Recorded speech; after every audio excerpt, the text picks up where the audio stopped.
Assalamualaikum warahmatullahi wabarakatuh. Waalaikumsalam warahmatullahi wabarakatuh. Bismillahirrahmanirrahim.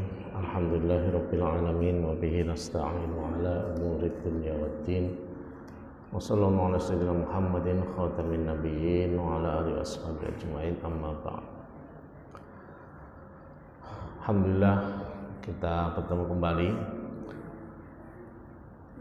setelah liburan haji.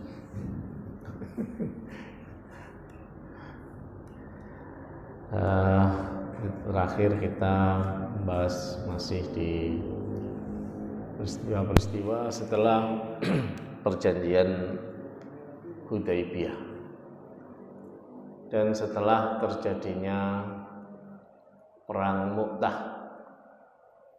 yang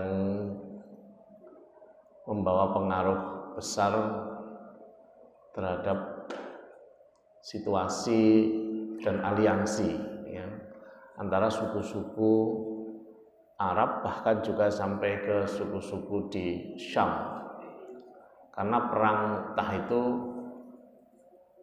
terjadinya sudah dekat dengan wilayah Syam, di wilayah Syam, antara pasukan Islam dengan pasukan Romawi. Walaupun dalam perang itu pasukan Islam tidak bisa dikatakan menang, tapi juga tidak bisa dikatakan kalah, karena kedua belah pihak mundur ke posisi masing-masing dan pasukan Islam kembali ke Madinah. Nah, setelah perang Mu'tah itu ada kekhawatiran kabilah-kabilah yang ada di wilayah Syam dan sekitarnya itu, karena waktu terjadinya perang itu ada yang mendukung kepada pasukan Islam, ada yang mendukung kepada pasukan Romawi. Nah, Nabi SAW ketika itu mengirim Sariyah setelah perang itu. Sariyah itu pasukan kecil gitu, karena ada rencana serangan dari wilayah Syam itu, mengirim sekitar 300 pasukan di bawah pimpinan Amr bin al-As atau Amr bin As, biasanya disebut begitu. Sebenarnya Amr bin al-As itu ada al-nya begitu, Amr bin al-As. Nah,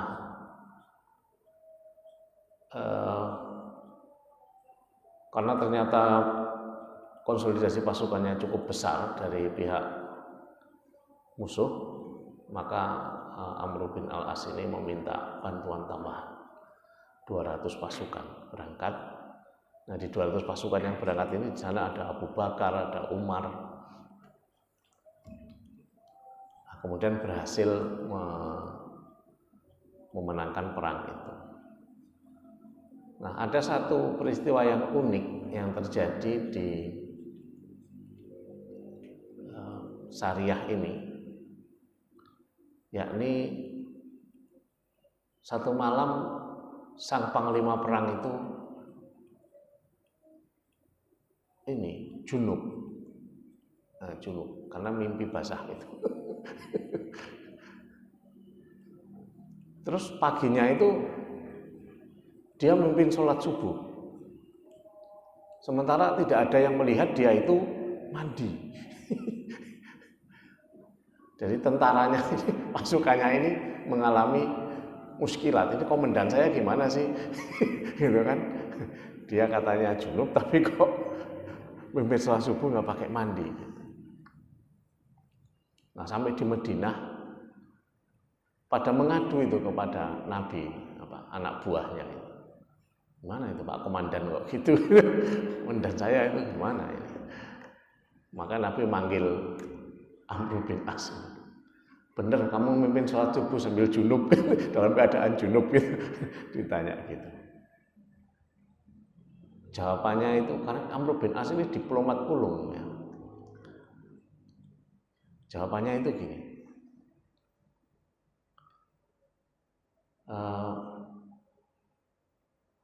malam itu dingin banget ya Rasulullah. Malam itu dingin banget.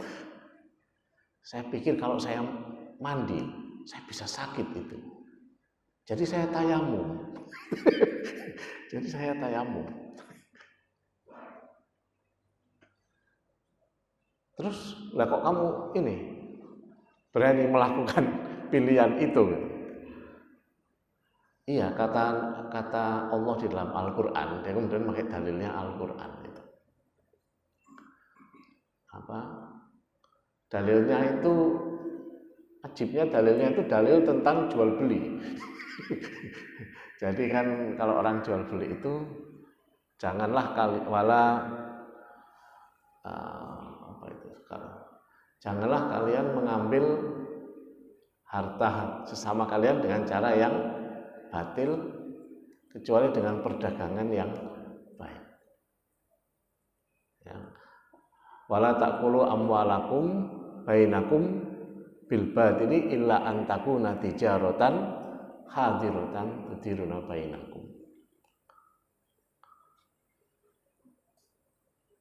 Itu kan ayat tentang ini, ayat tentang jual beli ya. Tapi penutup ayatnya itu bunyinya begini. Wala taqtulu anfusakum. Jangan kalian menganiaya diri kalian sendiri, kalian membunuh diri kalian sendiri. Wala taqtulu anfusakum. Allah itu melarang kita untuk menyakiti diri kita sendiri.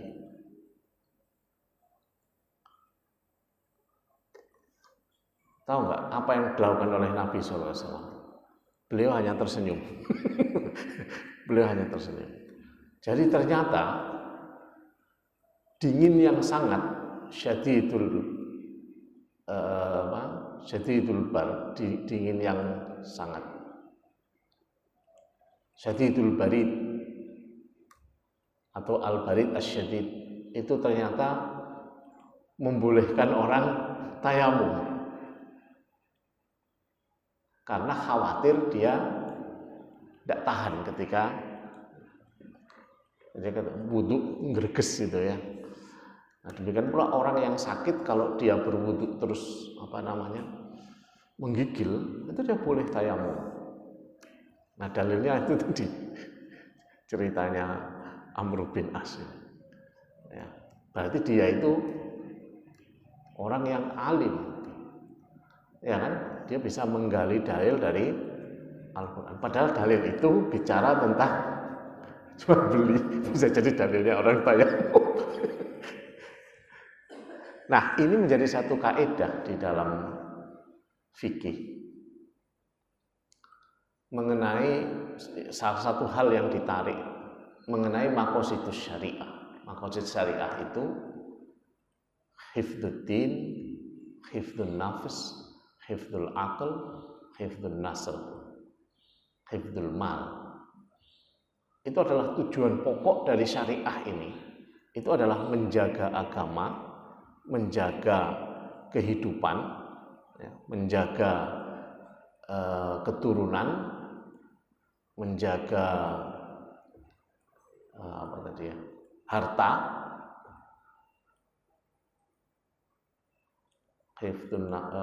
menjaga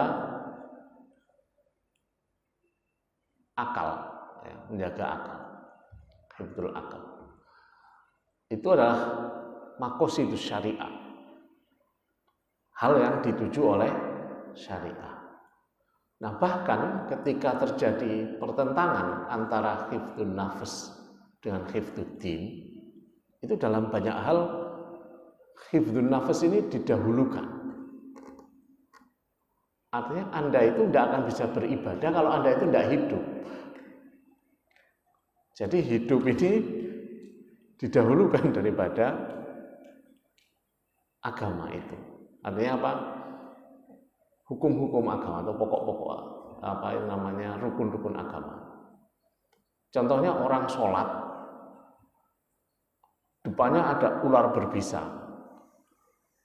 Dia bisa ambil pemukul, pukul itu ular, setelah beres melanjutkan sholat.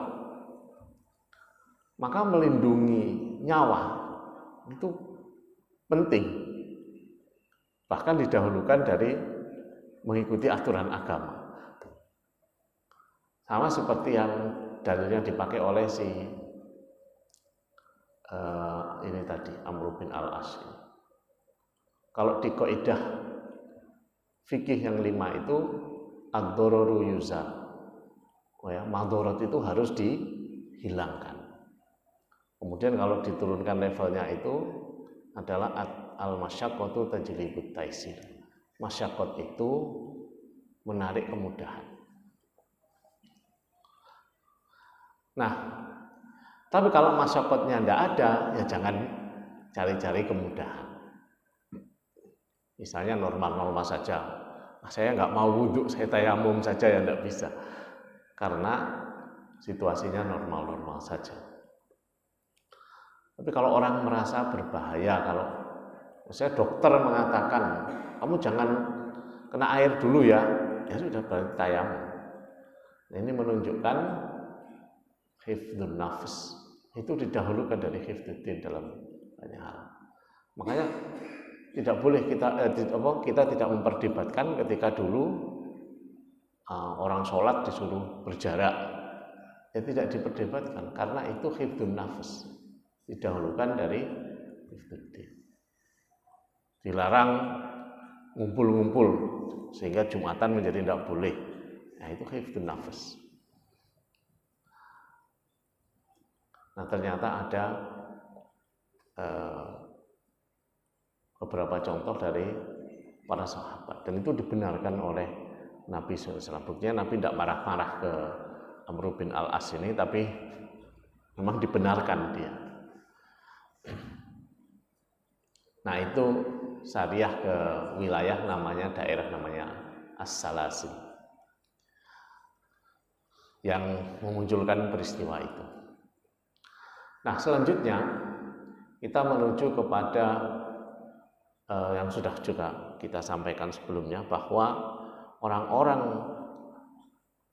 ketika terjadi perjanjian Hudaibiyah itu aliansi itu kemudian terbentuk.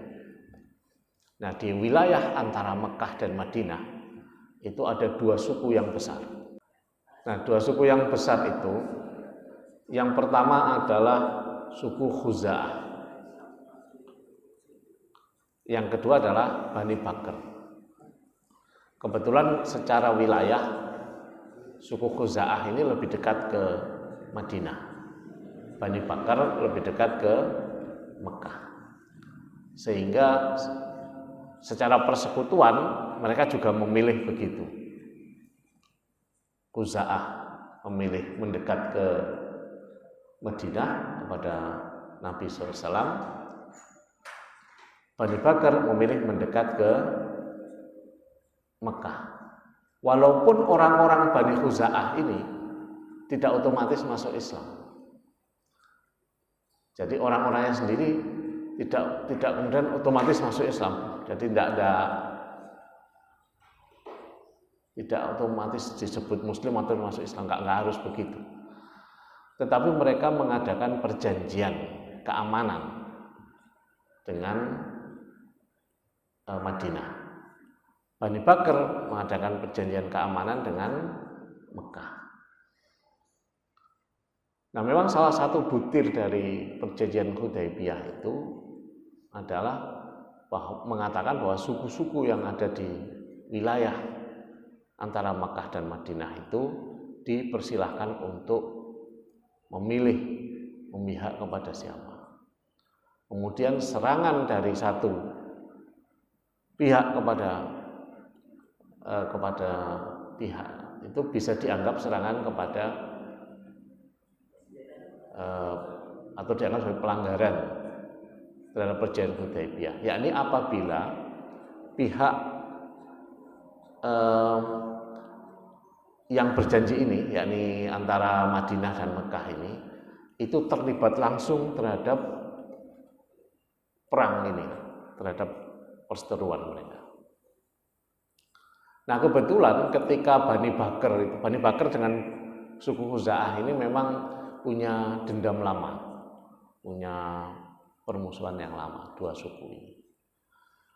Terus satu ketika Bani Bakar ini menyerang suku Khuza'ah.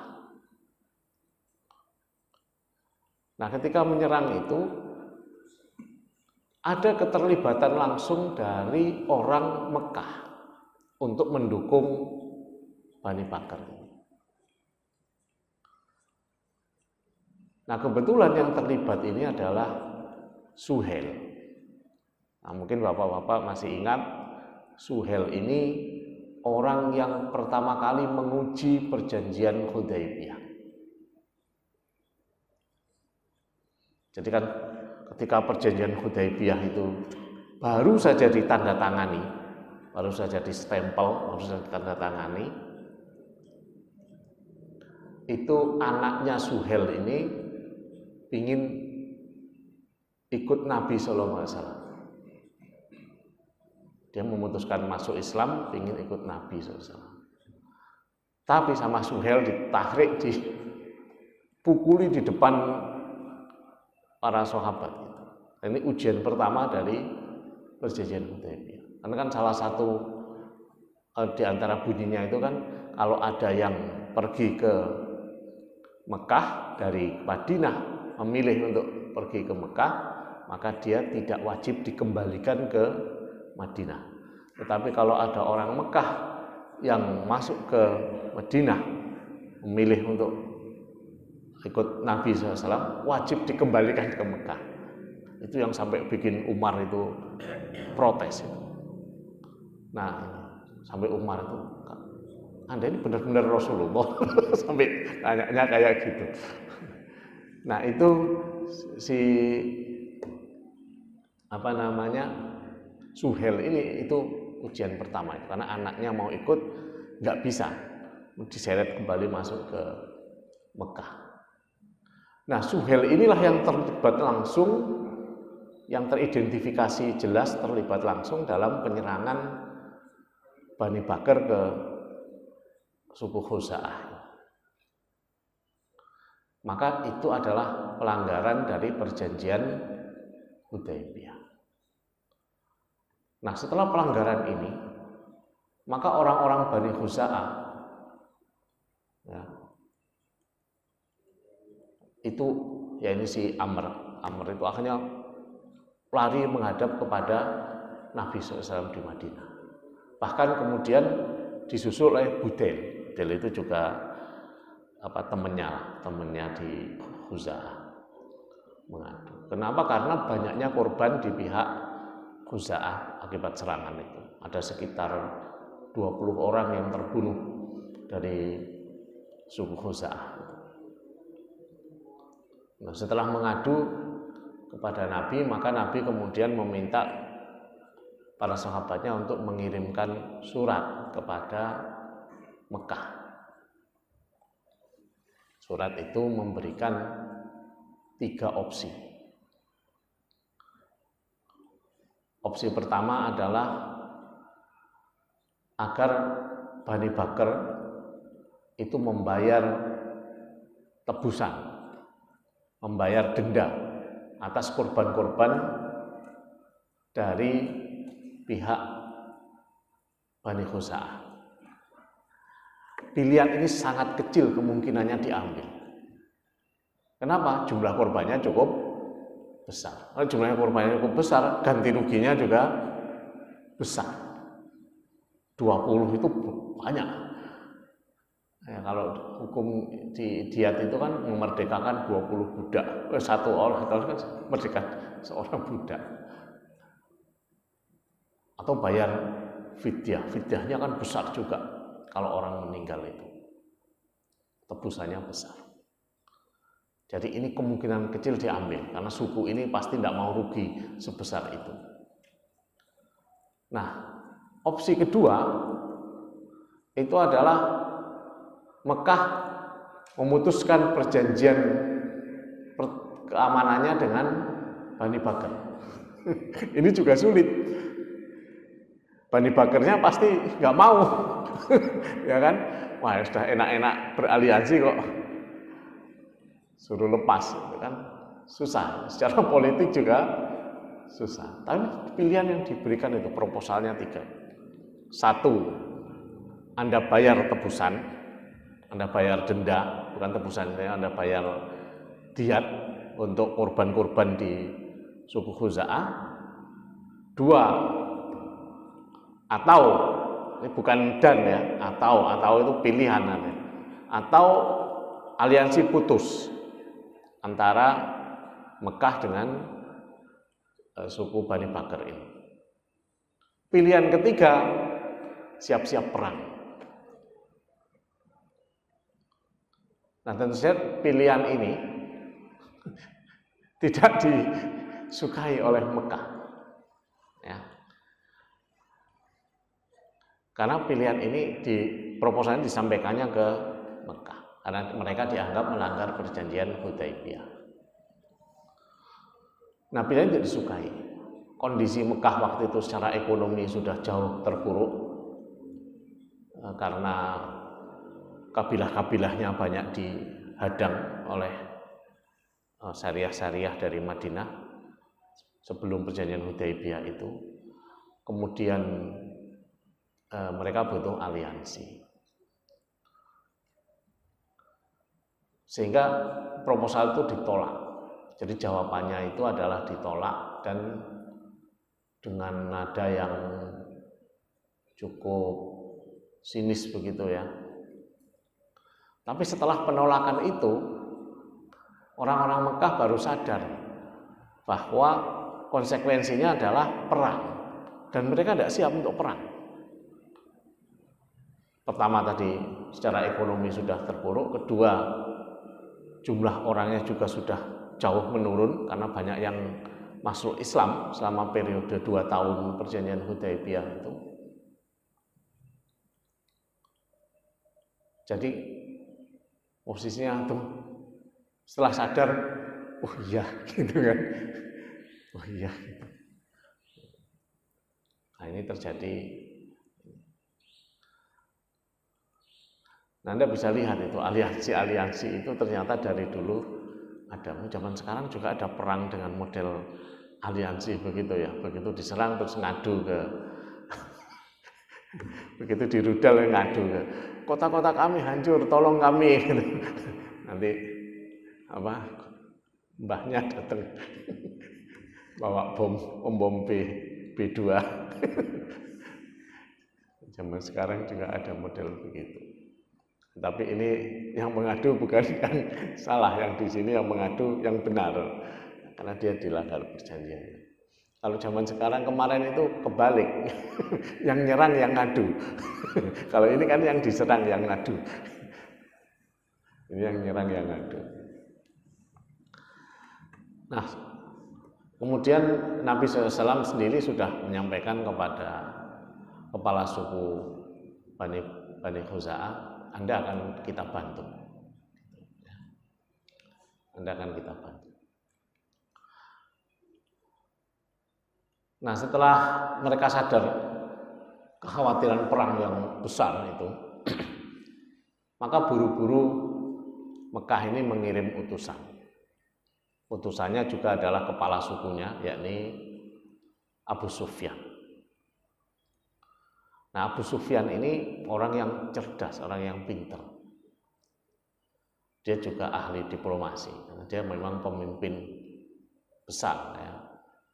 Anaknya juga nanti jadi pemimpin besar. Dia tidak mau langsung menghadap kepada Rasulullah SAW. Nah, kenapa Abu Sufyan yang dipilih? Selain dia kepala suku, kebetulan anaknya yang bernama Romlah atau lebih dikenal dengan nama Ummu Habibah itu sudah lama menjadi istri Rasulullah SAW. Tetapi baru pulang dari Habasyah ke Madinah. Jadi Ummu Habibah ini baru pulang dari Habasyah ke Madinah. Dan itu kegembiraan bagi Nabi SAW. Sehingga Nabi SAW itu ketika kemenangan Khaybar, setelah penaklukan Khaybar itu, Nabi SAW itu mengatakan, aku tidak tahu mana yang lebih membuatku gembira, apakah kemenangan Khaybar atau kedatangan Ja'far. Ja'far itu sepupunya, yaitu saudaranya Ali bin Abi Thalib, anaknya Abu Thalib. Tapi sebenarnya dalam rombongan Ja'far itu yang datang itu ada Ummu Habibah. Ya kan tidak mungkin Nabi mengatakan mana yang menggembirakan bagiku, kemenangan Khaybar atau kedatangan Ummu Habibah. Nanti istri-istri yang lain pada cemburu kan. Yang lebih menggembirakan kemenangan Khaybar atau kedatangan Ja'far. Ja'far ini kepala rombongan yang dari Habasyah itu. Nah, maka yang pertama kali didatangi oleh Abu Sufyan adalah Ummu Habibah. Tapi situasinya dari semula sudah tidak enak. Karena begitu bapaknya masuk, belum ngomong, itu tikar atau tempat alas duduknya itu diambil oleh Ummu Habibah, dilipet. Bapaknya, mana saya mau duduk, anunya dilipet. Kenapa kamu lipat gitu? Jadi malah pembicaraan pertama malah masalah alas duduk gitu kan. Kenapa kamu lipat? Ini alas ini biasa dipakai oleh Rasulullah SAW. Bahkan kadang dipakai beliau sholat. Lah engkau masih musyrik. Engkau ini masih musyrik. Dan Al-Quran mengatakan innamal musyrikuna najasun. Musyrik itu najis. Ini nggak bisa. Jadi harus saya pindahkan. Wah, ya, kamu jangan begitu loh. Ya memang harus begitu. Oh, kamu kan bagaimanapun anakku. Iya, tapi kan ayah ini masih musyrik. Nah, dia hanya sadar susah sekali nanti dia menyampaikan dialog, menyampaikan proposal pembaharuan perjanjian Hudaybiyah ini lewat anaknya. Wah, kayaknya nggak mungkin. Jadi misinya dia itu adalah pembaharuan perjanjian Hudaybiyah. Akhirnya karena dia dia datang kepada Rasulullah SAW langsung. Jadi kemudian si Abu Sufyan datang kepada Nabi. Tetapi Nabi tidak berkenan menemuinya. Dicuekin dan tidak berkenan menemuinya. Akhirnya dia menghadap ke Abu Bakar. Abu Bakar, jadilah engkau perantara antara kami dan beliau. Ya. Jadilah mediator. Abu Bakar tidak mau. Tidak bisa, saya tidak bisa jadi mediator untukmu. Terus datang ke Umar. Jawabannya Umar itu lebih sengak lagi. Gampangnya kalau bahasa orang sekarang itu, serius kamu mau jadikan aku mediator? Bener nih kamu mau jadikan aku mediator, kata Umar itu. Lah aku ini, kalau yang ada di tanganku ini hanya sebutir debu sekalipun, pasti akan aku pakai untuk berperang melawanmu, kata si Umar itu. Dia pasti akan berjihad melawan kalian. Serius kamu mau jadikan aku mediator? Artinya kalau Umar yang jadi mediator justru akan dipanas-panasi gitu si Nabi. Akhirnya si Abu Sufyan ini datang ke Ali. Wahai Ali, kamu aja yang jadi mediator. Ali kemudian menjawab, Rasulullah SAW itu kalau sudah menetapkan sesuatu, tidak mungkin kita ini berani membahasnya lagi. Kata si Ali, kalau beliau sudah bertekad melakukan sesuatu, tidak mungkin kami membahasnya lagi. Akhirnya dia datang ke Fatimah. Waktu itu Ali sedang sama Fatimah sama Al-Hasan. Al-Hasan itu masih kecil. Ya mungkin umurnya berapa itu? Al-Hasan itu lahir tahun berapa Hijriah? Itu kejadian kan tahun 8 Hijriah. Al-Hasan itu masih kecil. Tahu nggak, permintaannya Abu Sufyan itu sangat tidak masuk akal. Wahai Fatimah, jadikan si Al-Hasan ini ijarah buat kita. Ijarah itu kan, ijarah itu kayak orang, kalau zaman dulu itu istilah orang yang menjamin keamanan. Nanti dia pasti akan jadi pemimpin yang besar. Dia akan jadi pemimpin nanti di masa mendatang, kata si Abu Sufyan. Gimana sih kamu ini, kata si Fatimah. Anakku ini masih belum cukup umur, kamu jadikan. Nggak mungkin lah, dia masih belum cukup umur anak ini gitu. Ngapain kamu itu? Saking paniknya si Abu Sufyan. Akhirnya dia menghadap ke Ali. Kalau gitu gini aja, kata si Abu Sufyan. Menurutmu apa yang harus kulakukan? Berikan aku saran. Terus kata Ali, menurutku tidak ada yang bisa dinasihatkan kepadamu. Sepertinya apa yang dinasihatkan kepadamu, apapun itu percuma. Situasimu ini sudah situasi yang sulit. Tapi kalau boleh aku nasihatkan, kata Ali, kamu ini kan kepala suku. Ya kamu aja yang menyampaikan ijarah itu. Jadi kamu mengumumkan di sini bahwa kamu menjamin keamanan siapapun penduduk Mekah yang ada di bawah lindunganmu. Setelah itu pulang kamu ke Mekah. Emang gitu udah cukup ya, kata si Abu Sufyan. Apakah itu sudah mencukupi dalam situasi ini? Kata Ali, ya enggak. Ya enggak mencukupi. Ini situasi yang itulah saran terbaik yang bisa kuberikan, kata Ali. Udah kamu umumkan aja di sini, kamu menjamin keamanan orang-orang Mekah. Udah, habis itu kamu pulang. Udah. Akhirnya itulah pilihan yang diambil oleh Abu Sufyan. Ya, dia kemudian mengumumkan dia menjamin keamanan. Seperti dulu ketika Zainab mengumumkan saya menjamin keamanan si Abdul As, yaitu suaminya itu kan. Nah di situ dia menyampaikan. Kemudian dia pulang. Ya semua orang yang lihat aja, dengerin aja.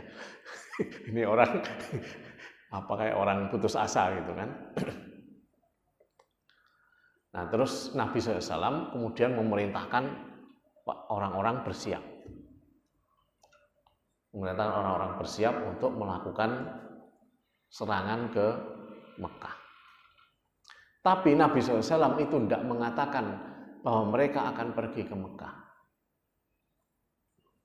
Tolong bersiap-siap, bahkan beliau meminta kepada Aisyah untuk bersiap-siap, karena kali ini istri yang akan diajak adalah Sayyidah Aisyah. Tolong siap-siap, kita mau berangkat, kita mau pasukan siap. Pokoknya semua kalau ketika nanti dipanggil harus sudah ready. Tapi tidak ada yang tahu tujuannya kemana. Sampai Abu Bakar itu nanya kepada Aisyah, ini Rasulullah ini suruh siap-siap itu mau kemana? Yang dituju mana? Aisyah bilang, tidak tahu, Rasulullah tidak bilang apa-apa, pokoknya suruh siap-siap aja. Nah, yang membuat mereka itu tidak yakin Rasulullah SAW ke Mekah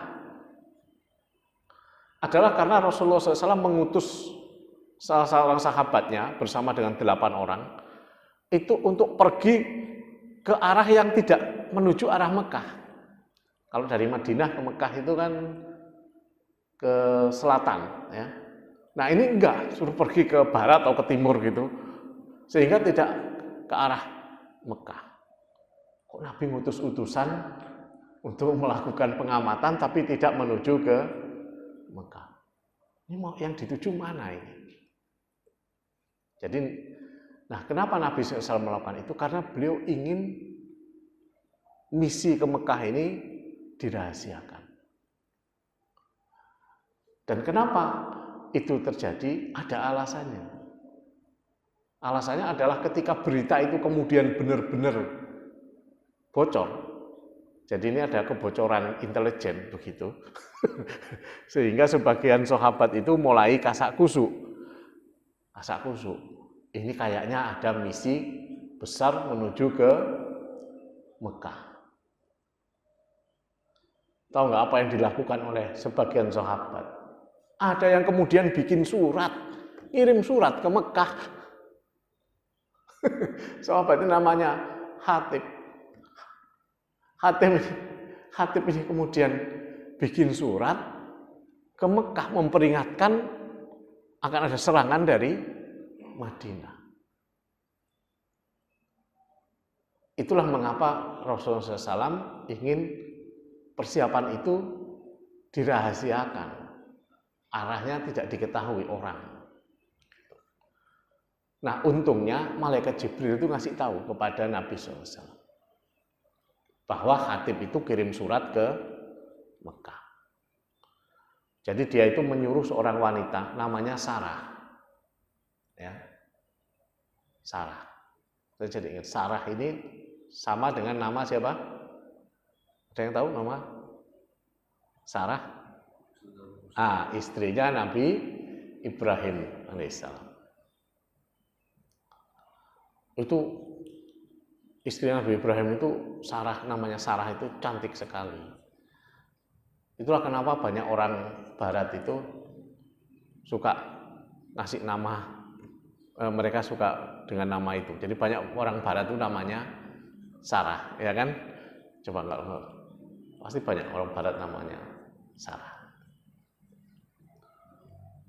Karena itu perlambang wanita cantik.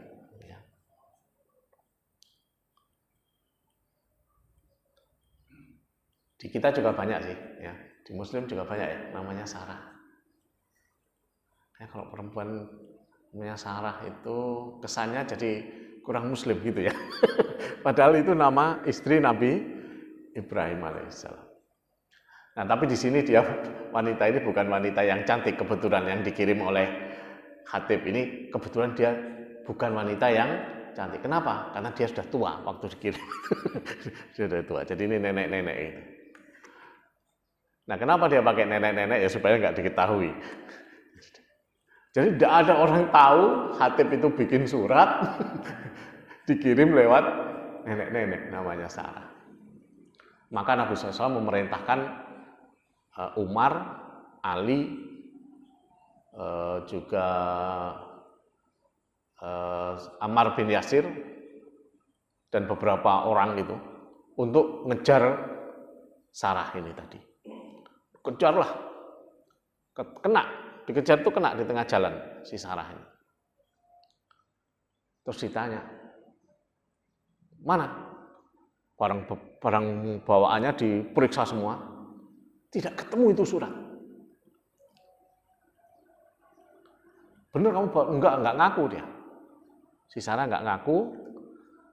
Tapi para sahabat ini kan tidak mungkin Rasulullah SAW itu bohong, ya, tidak mungkin.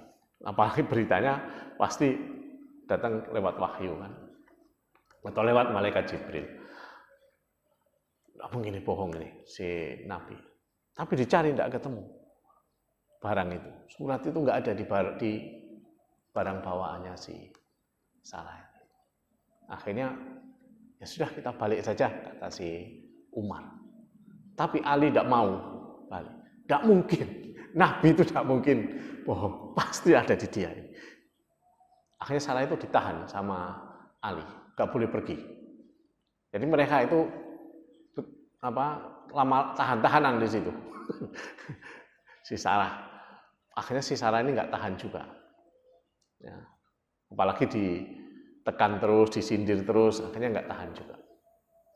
Akhirnya dia ngaku. Ternyata surat itu disimpannya di rambutnya. Nah, kalau orang ini kan dipakai kerudung kan, di rambutnya disimpannya. Nah, surat itu akhirnya kemudian diserahkan kepada Ali bin Abi Thalib. Nah, barulah pulang, terus ditunjukkan kepada Nabi SAW. Akhirnya Nabi panggil itu si Khatib itu. Kenapa kamu kirim surat ini ke Mekah? Kenapa? Kamu mau jadi pengkhianat? Kata ditanya sama Nabi. Nah, si Khatib ini, begini ya Rasulullah. Jadi para sahabat itu selalu punya argumen gitu. Ya kan? Walaupun ini yang ini salah gitu. Begini ya Rasulullah. semua muhajirin itu pasti punya family di Mekah. Bagaimana orang itu tidak khawatir dengan situasi atau kondisi dari familinya? Saya punya banyak family di Mekah. Iya, tapi kan ini nggak benar kata Nabi. Kalau saya itu berkirim surat ini, maka saya akan dipandang berjasa oleh orang-orang Mekah, sehingga keluarga saya nanti akan terlindungi, tidak akan diganggu. Marah itu si Umar itu, langsung dia hulus pedang. Gimana Rasulullah? Saya penggal aja orang. Umar itu kan ini apa? Temperamen itu kan. Saya penggal aja si Khatib ini. Kemudian kata Rasulullah SAW, begini Umar, masalahnya Khatib ini dulu sudah pernah ikut perang Badar. Jadi kamu gak bisa sembarangan menggal-menggal gitu. Orangnya sudah pernah ikut perang Badar.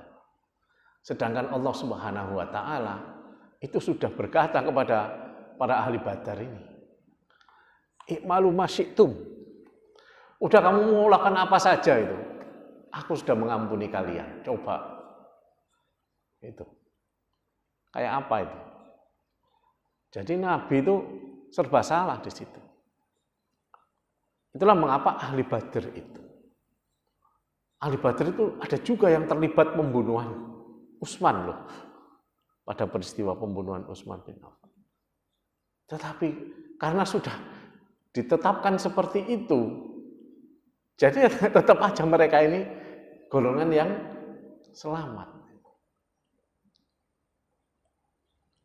Jadi akhirnya si Khatib ini tidak diapa-apakan, ya, walaupun dia jelas-jelas melakukan pelanggaran. Ya, tapi rahasia dari misi ke Mekah itu masih terjaga. Karena apa? Surat itu nggak nyampe, ya kan? Ya demikian pula kata Nabi SAW. Ya sudahlah, toh ini surat ini juga nggak nyampe. Udah kita biarkan aja sih Khatib ini. Tapi dia harus diawasi agar tidak mengulangi perbuatannya. Maka persiapan pasukan Nabi SAW ke Mekah itu memang persiapan yang dirahasiakan. Dan nanti pada peristiwa Fathu Makkah itu memang pasukan dari orang-orang Mekah itu tidak menyadari kehadiran pasukan dari Madinah sampai mereka sudah benar-benar ada di depan kota Makkah. Nah, bagaimanakah persiapannya itu, keberangkatannya, berapa pasukan yang dibawa, nah, kita akan ikuti di kajian berikutnya. Nah, untuk yang sekarang mungkin ada 1-2 pertanyaan, silakan.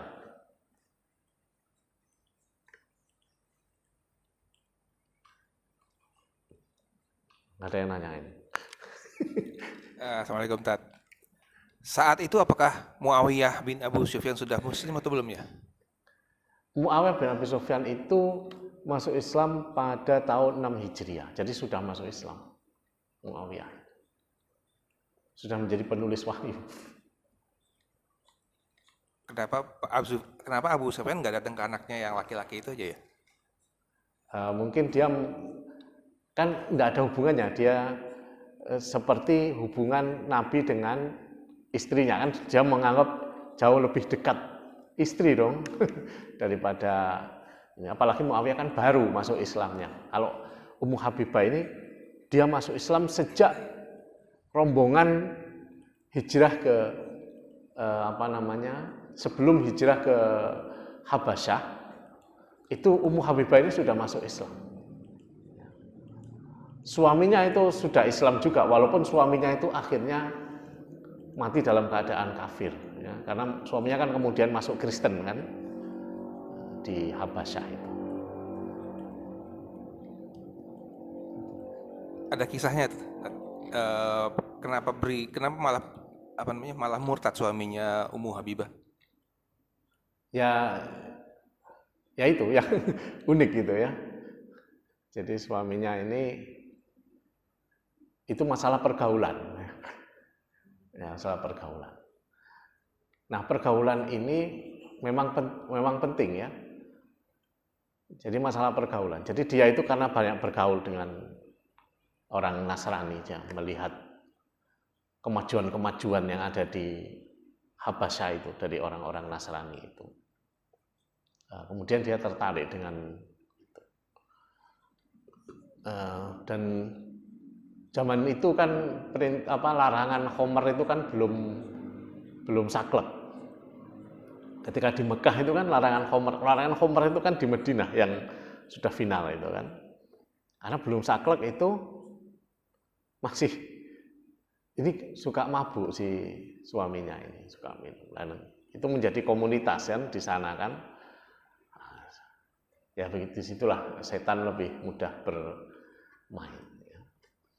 Akhirnya dia memilih itu masuk Kristen. Dan itu juga dimimpikan oleh Ummu Habibah ini. Dia mimpi tentang suaminya itu menuju kepada kegelapan, itu dia mimpikan.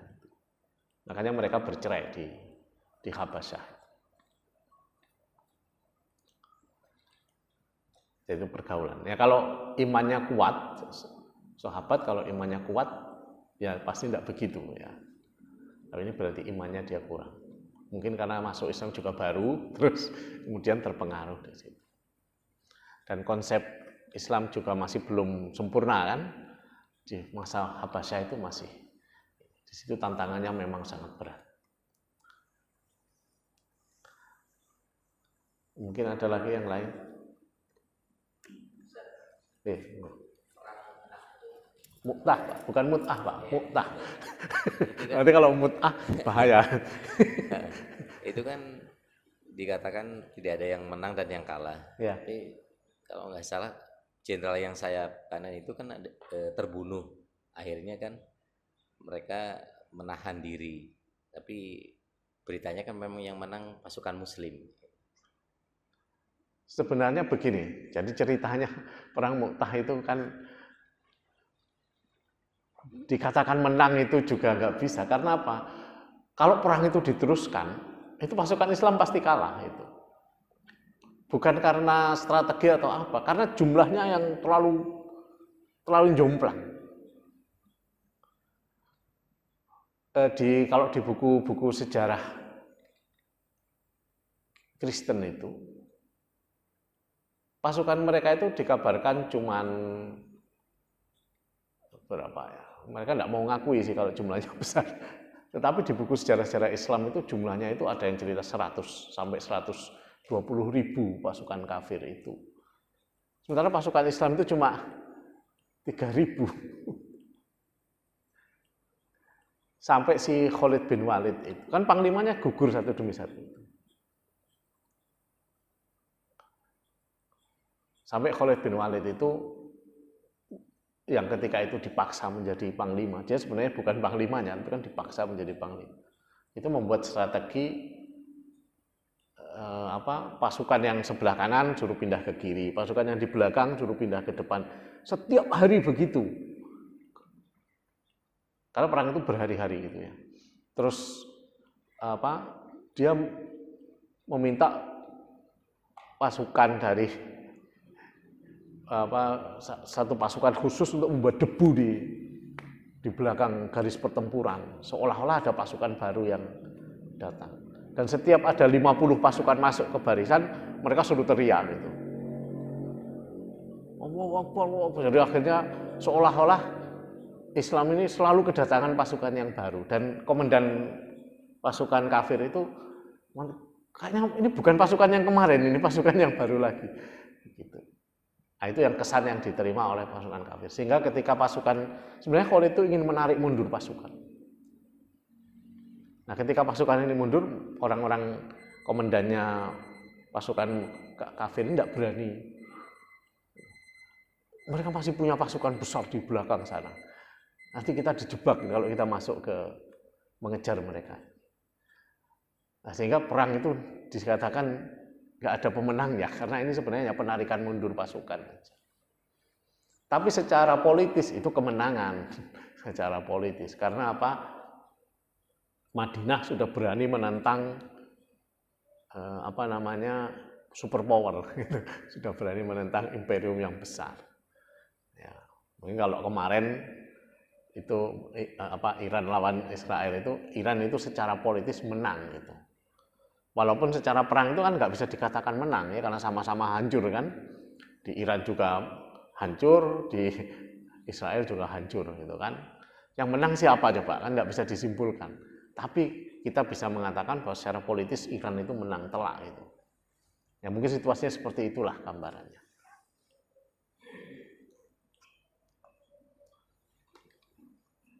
Masih ada lagi?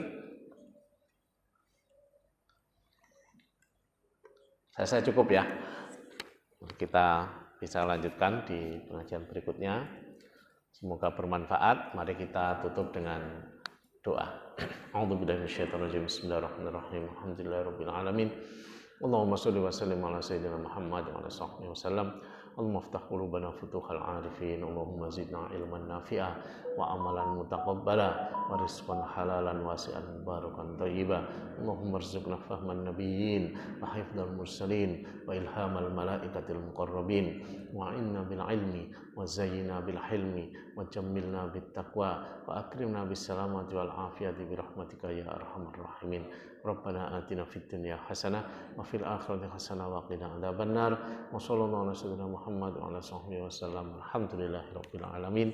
Wassalamualaikum warahmatullahi wabarakatuh. Waalaikumsalam.